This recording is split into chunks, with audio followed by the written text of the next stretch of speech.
How? All I'm doing is celebrating getting with me bird. I've just fingered her in a fox, of course.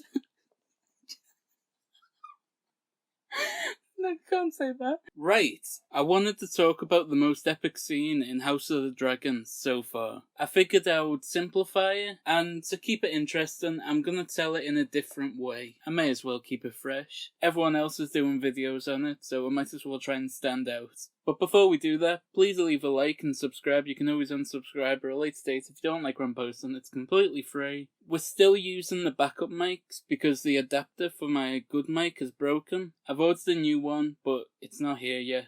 So bear with me. The audio quality will improve in a couple weeks. I've also got a pizza on the way, so the length of this video is pretty much determined by how quickly that gets here. So if the video ends halfway through, it's because I've gone to get a pizza. Anyway, let's crack on. So on the top of this, I'm going to quickly explain the characters. We've got Viserys, the king. We've got his brother, Daemon. We've got the woman the king is going to marry, Alicent. We've got her best friend and the king's daughter, Rhaenyra. And we've got Otto, played by the same guy as the lizard from Spider-Man. He's the king's hand and the father of Alicent. Those are our key players. Now that you know who they are, let's begin. So Viserys is flirting with Alicent because he knows she's gonna turn into Olivia Cook one day and he's fancied her since Ready Player One. Side note, was anyone else annoyed how her character in that movie was worried that she was hideous because of her birthmark? Was she forgetting that she was Olivia friggin' Cook?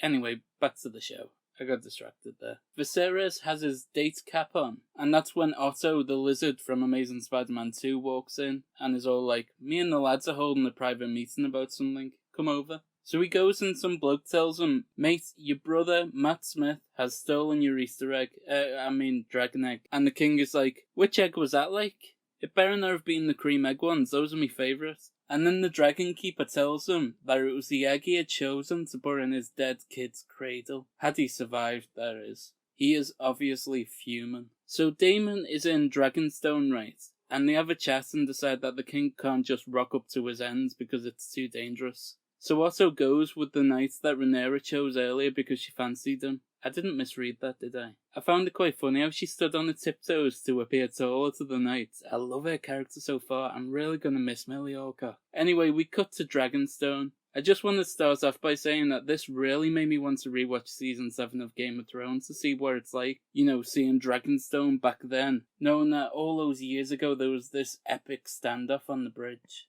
The downside would be that I'd have to rewatch Season 7 of Game of Thrones. Speaking of the standoff, on one side we've got Daemon and his partner, and on the other side we've got Otto, the knight, and a bunch of the king's guards. It is Otto versus Daemon. You know that chart that measures good and evil? This is the ultimate showdown between lawful evil and chaotic evil. Neither of them are good guys, but in different ways. Daemon is like, I've got a dragon egg, and I'm gonna give it to my child one day, and there's nothing you can do about it. I don't know why I've put him in an Adidas tracksuit. Hire me, Pixar. He then reveals Caraxes, who is absolutely beautiful, by the way. I was a bit worried about how they'd look after the awful CGI of the dragon in the first episode, but it looked gorgeous. Well done. Anyway, just when you're thinking they're about to be destroyed. Tell me how the grass tastes, little man! They can't kill Otto now, he's barely even started his work on lizard DNA. Tensions are genuinely high. That's when Rhaenyra appears with Syrax, and is all like, mine's bigger. Rhaenyra and Daemon speak to each other in Valyrian. Screw it, they speak to each other in the roadman language. Rhaenyra says, listen here, these are my ends, get out of here.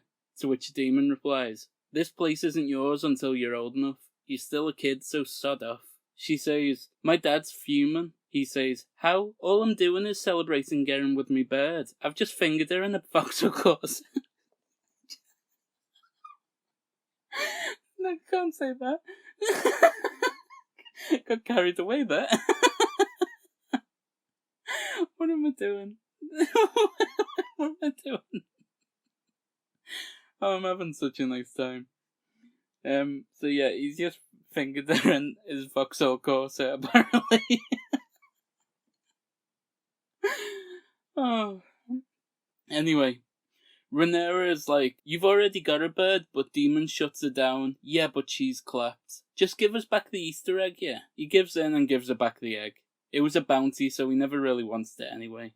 Damon's partner is fuming because he's causing trouble with his brother. She's worried that he'll send the boys around again and throw bricks at the house. All fun aside, her accent was god-awful in this episode. She was borderline unwatchable, but you've heard me do accents in this video, so who am I to talk about other people's accents, really? Actually, I should check that I'm not being too judgmental here. She might be from somewhere. Right, I just checked it, and she's British. So I've got no idea what that accent was. Whose decision was that? Rhaenyra returns to the king, and he kicks off at her for taking the risk. But if it wasn't for her, bullets would have been flying. Daemon would have popped a cab and autos. I'm getting carried away, aren't I? Hopefully that explains the situation well. If you want me to explain more scenes from House of the Dragon, let me know in the comments which scene you want explained and I'll do it.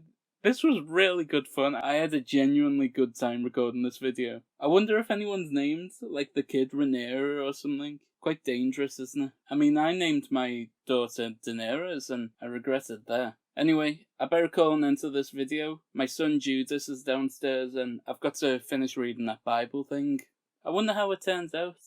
I'll tell you one thing for free. I'm really glad that I went with the roadman analogy, because my backup was North Korea. You know, because to the Targaryens, the dragons sort of serve as their nukes. It's the thing that keeps them in charge, not necessarily the use of the dragons, but the threat of them. So originally I was going to go, we've got Rhaenyra as Kim Jong-un, and Daemon was going to be, I don't know, America maybe? But you heard how bad my accents were doing the roadman language. You don't want to hear my North Korean accent. I say that like I've practiced it before, I swear I haven't. Thank God I left that on the cutting room floor. But honestly, it does feel kinda good knowing that, despite my accent in this video, it's nothing compared to that woman's accent in this episode of House of Dragon. How awful was that? How terrible was that?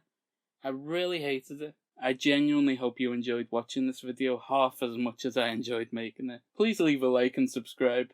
I'd love to be able to do this again. It was really good fun. Thank you for bearing with the bad mics, by the way. I know the quality is quite crappy, but it's the best I can do until the adapter arrives and I can get the good mic working again. Whilst you're still here, could I possibly tempt you with another video? We've got one here, which is talking about whether or not Viserys is redeemable in the show after killing Aemma in the last episode. And there's another video about why he keeps cutting himself on the Iron Throne. And if you want to hang about my channel some more, there's plenty of other videos. We're covering a bunch of new shows. We recently did a series on The Rehearsal and Better Call Saul, and there's plenty more to come. Subscribe so you don't miss any of it, and comment below and let me know what you think of the show. And maybe if there's any other shows that you want me to review, I'll happily do it.